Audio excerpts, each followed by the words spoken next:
programa. Le doy la bienvenida a José Antonio Ortega, presidente del Consejo Ciudadano para la Seguridad Pública y la Justicia Penal. Ortega también tiene la distinción de haber sido el único abogado que logró interrogar al Chapo en prisión en un episodio que, no me dejará mentir usted, abogado, sería cómico si no estuviéramos hablando de la debilidad institucional del sistema de justicia de uno de los países más grandes de toda América Latina.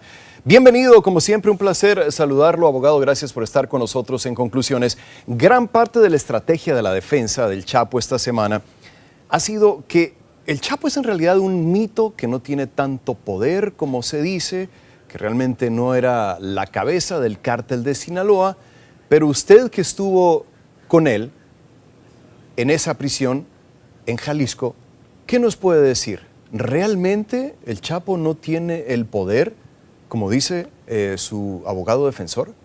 Bienvenido. Gracias, buenas noches. En marzo de 2000, a mí me tocó participar en el interrogatorio del Chapo Guzmán en el Penal Federal de Puente Grande.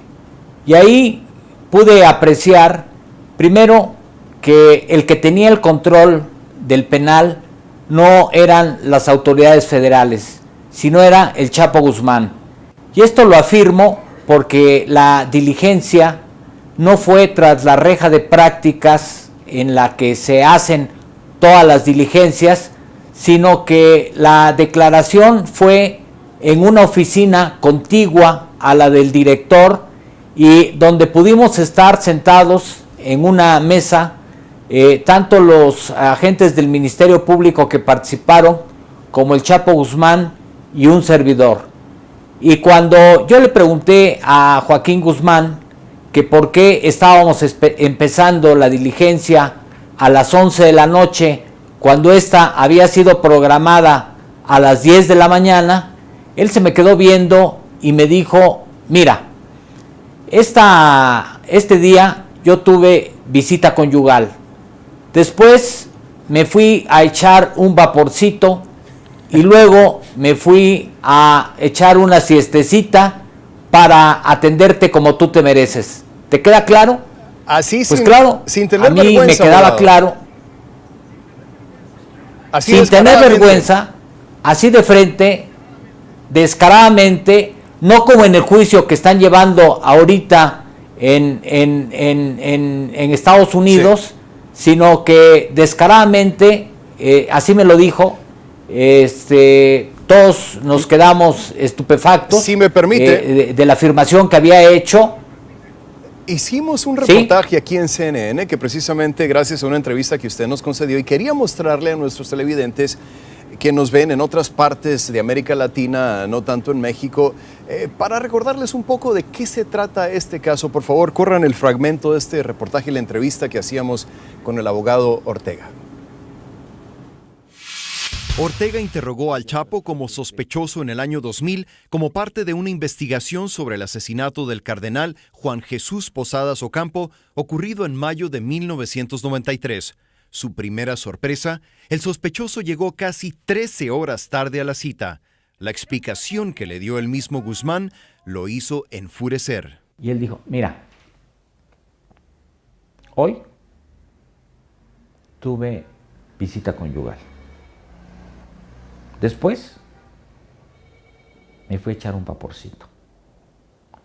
Y luego me fui a echar una siestecita para poder atenderte como tú te mereces. Entonces, y me dice: ¿te queda claro? Ortega dice que el Chapo no actuaba como prisionero, sino como jefe. Trataba a los custodios como si fueran sus asistentes personales. El Chapo era el dueño del penal.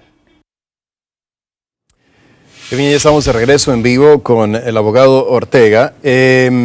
Muy diferente la situación que debe estar viviendo el Chapo en la prisión federal en Brooklyn, en Nueva York, ¿no? Muy diferente a lo que se veía en ese año 2000 en el penal de Puente Grande, en Jalisco, abogado. Totalmente diferente. Ahí pareciera que hay autoridad, Estado de Derecho, y aquí en México a veces sufrimos de autoridades totalmente disminuidas. Estaba hablando la defensa, y parte del testimonio más importante que se ha dado en el último día viene de Jesús Zambada, y el testimonio de él dice que de su propia mano él le dio $100,000 a un general del ejército mexicano para que protegiera al cártel de Sinaloa y que pudiera pasar la droga por su zona sin ningún problema. ¿Le sorprende a usted este testimonio, abogado? No, por supuesto que no me sorprende. No me sorprende porque después de que nosotros lo interrogamos en el homicidio del cardenal Juan Jesús Posadas Ocampo en marzo del 2000, él se escapa de la prisión cuando viene el cambio de gobierno. Y hay cambio de partido. Él se escapa en enero del 2001 y él estuvo 13 años fugado, haciendo lo que quiso, formó la federación, incendió parte del país cuando se apoderó de Ciudad Juárez y cuando se apoderó de Tijuana, peleándosela a los Carrillo Fuentes y a los Arellano Félix. El Chapo fue el factor número 1 de violencia en el país en esos años, y yo realmente no me sorprende que tuviera sobornadas algunas autoridades y que tuviera protección política para poder operar. ¿Al más alto nivel, abogado? No tengo evidencia de eso, pero lo que sí veo es que al Chapo Guzmán no lo detuvieron durante esos años y sí, no hubo un esfuerzo importante por detenerlo, y sí, en cambio, hubo esfuerzos para detener a sus rivales, como el operativo para detener a Arturo Beltrán Leiva, a la Verdi, al Indio, y al final del sexenio al Heriberto Lascano.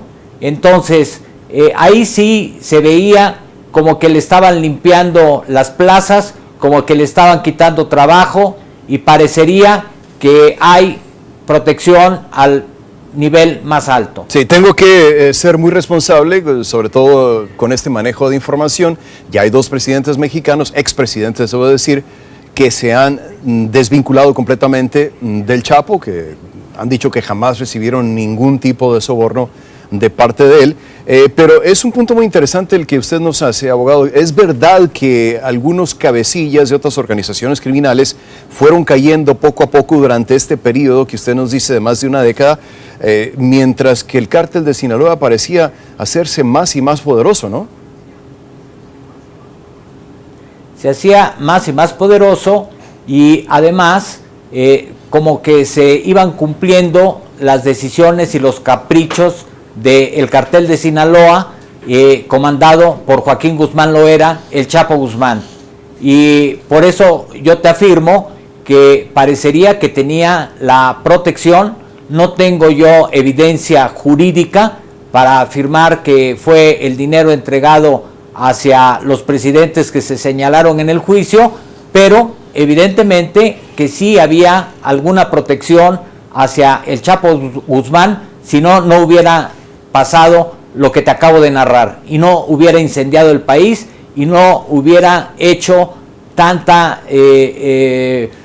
tanto movimiento de droga hacia Estados Unidos y a otras partes del mundo. Ahora, las autoridades mexicanas dirían, y no tenemos a un representante del gobierno de México esta noche desafortunadamente, pero dirían que los argumentos del abogado defensor del Chapo carecen de validez, puesto que están dispuestos a decir lo que sea con tal de engañar al jurado, sobre todo que se encuentra en una situación muy comprometida, enfrentando quizá cadena perpetua. A este argumento, abogado, ¿usted respondería qué cosa?